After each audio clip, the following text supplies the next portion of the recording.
Stop scrolling for just 1 second and be honest with me. Did you feel that physical drop in your stomach when you opened your property tax bill this year? Because I know I did, and I know millions of you did too. And it feels like a slap in the face, doesn't it? Especially after we spent all last year watching governors and mayors smile for the cameras promising historic relief, only to find out that our bills actually went up instead of down, and you have to sit there asking yourself, how on earth is that even mathematically possible? Well, the ugly truth is that these state governments have perfected a dark art, a way of raising your taxes while looking you dead in the eye and telling you they're cutting them. And they do it by building a labyrinth of loopholes and redefinitions and hidden mechanisms designed to extract more wealth from your home equity without ever technically raising the tax rate. So welcome back to Tax Hack Pro, where today we aren't just looking at cold numbers, we are exposing the dirty machinery behind them, because I have identified 7 distinct tricks that states use to bypass caps and ignore voters and inflate your bills, including things like assessment manipulation and district fragmentation, and the fee shell game and Swiss cheese caps and mill rate theater and TIF diversions and protection traps.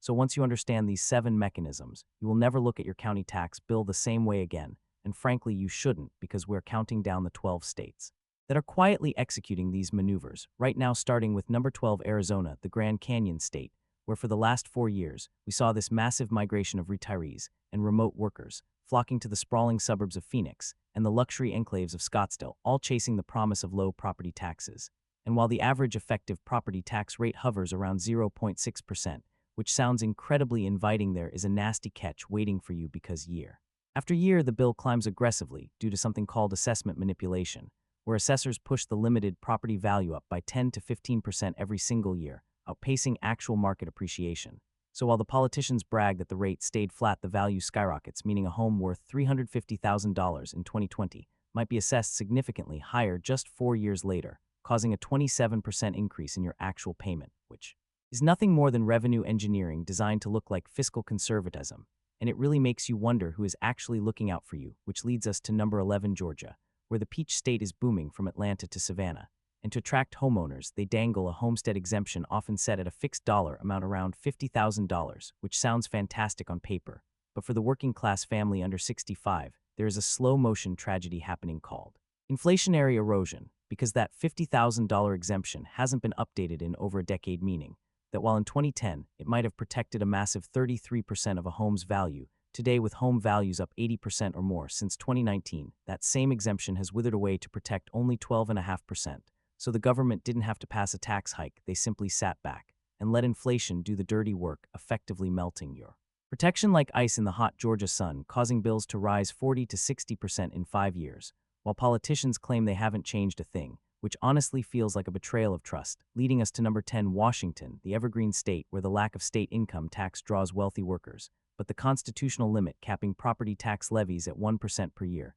turns out to be a total lie because of district fragmentation, where the cap applies to each individual taxing district separately, allowing the state to facilitate the creation of hundreds of junior taxing districts like fire and library and park and hospital and EMS and port and flood control districts, each raising their levy by 1%. So the cumulative effect is a tax bill that grows 5, 6, or even 7% annually, far faster than the law was intended to allow, effectively acting like a speed limit that applies to each wheel of the car separately, while the car itself speeds down the highway at 40 miles per hour. And if you're starting to realize your state might be playing these games, hit that subscribe button for Tax Hack Pro right now, because we dig through the tax codes to protect your wallet every week. Which brings us to number 9, Florida, the Sunshine State, where millions moved for the beaches, and the famous Save Our Homes Amendment that supposedly caps annual assessment increases at 3%, yet new residents are absolutely shocked when their bills jump 7 or 8%, because Florida uses the fee shell game, where the tax bill is divided into ad valorem taxes, which are capped,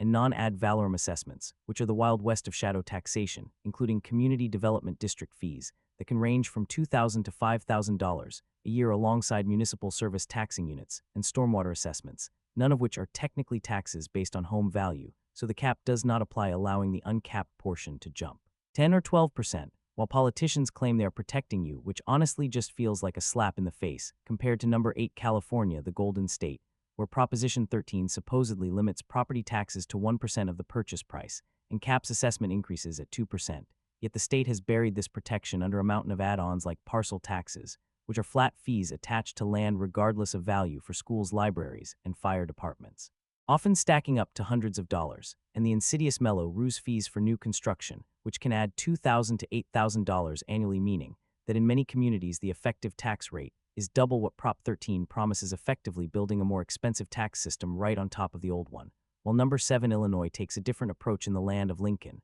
where Chicago skylines meet vast farmlands and high property taxes drive residents away, and the most insidious trick is invisible, called tax increment financing, or TIF, where a city designates a neighborhood as a TIF district, freezing the property tax revenue for schools and parks at a base level, while diverting any increase in revenue from growth into a special fund controlled by the mayor, often used to subsidize private developers, meaning you end up paying higher taxes to fund the schools, because the commercial tax revenue was siphoned off, effectively subsidizing skyscrapers with your money while your local school struggles for funding. Which brings us to number 6, New York, the Empire State, where the 2% property tax cap passed in 2011 has proven to be absolute Swiss cheese, because it is full of exemptions for pension costs, capital projects, and legal settlements, and allows a local school board to override the cap entirely if just 60% of the board votes to do so, meaning the cap isn't a ceiling, but merely a polite suggestion, allowing average bills to rise over 40% in 13 years, while politicians campaign on fiscal discipline, which is similar to number 5, New Jersey, the Garden State, the heavyweight champion, with the highest property taxes in the nation, where the median bill is over $9,500. And despite annual announcements of relief programs like the Homestead Benefit or Senior Freeze, the average bill has increased by over $2,000 in the last 9 years, because New Jersey uses banked capacity, allowing towns to save unused tax hiking authority for future years, combined with reassessment shock, where values can triple overnight after decades of stagnation, meaning the relief programs are just marketing gimmicks designed to keep you from moving to Pennsylvania. Which brings us to number 4, Texas, the Lone Star State, where the lack of income tax is offset by aggressive property taxes, and despite an $18 billion relief package and an increase in the homestead exemption to $100,000, bills still went up for millions, because while the legislature cuts the rates, the appraisal districts raise the values by 10, 15, or 20%, eating up the entire savings, and leaving the homeowner with a net increase in a classic shell game, where the left hand gives $1 and the right hand takes 2, leaving you wondering where the relief actually went. Which takes us to number 3, Connecticut, the Constitution State, home to hedge funds, and the 5th highest property taxes in America, where they have perfected mill rate theater by dropping the tax rate slightly during a reassessment, where values go up significantly, creating the illusion of a tax cut when the actual dollar bill goes up by 10% or more. And they add insult to injury with a car tax that treats your vehicle as property, adding $600 to $1,500 a year, with no cap, meaning you essentially pay rent to the government for both your house and your car, leading to number 2, Colorado, where the Taxpayers' Bill of Rights, or TABOR, requires voter approval for tax increases, yet homeowners face a crisis because developers use the Metropolitan District loophole to form quasi-government entities before residents move in, voting to issue massive debt for infrastructure that future homeowners must repay, resulting in extra tax lines of 100 mils or more, costing homeowners $12,000 to $15,000 a year on homes that would cost a fraction elsewhere, effectively forcing taxation into the shadows. And finally, number 1, Pennsylvania, the Keystone State, which has turned bureaucratic incompetence into a revenue strategy by combining every trick into a catastrophic failure, starting with the assessment lottery, where some counties haven't reassessed in 50 years, creating wild disparities where identical homes pay vastly different taxes, violating uniformity clauses, combined with the school district ransom, where quality schools require bills of $8,000 or more, and a tax sale machine that causes approximately 10,000 families to lose their homes every year, because the system is so disjointed and expensive that politicians allow the chaos to continue, because the confusion hides the extraction. So if you want to fight back, you need to appeal your assessment, read the fine print for fees in districts, and vote in local elections, because they are banking on your apathy. And if this deep dive helped you understand the game being played against you, subscribe to Tax Hack Pro, because we are building a community of taxpayers who refuse to be victims. So share this with a neighbor, and I will see you in the next one.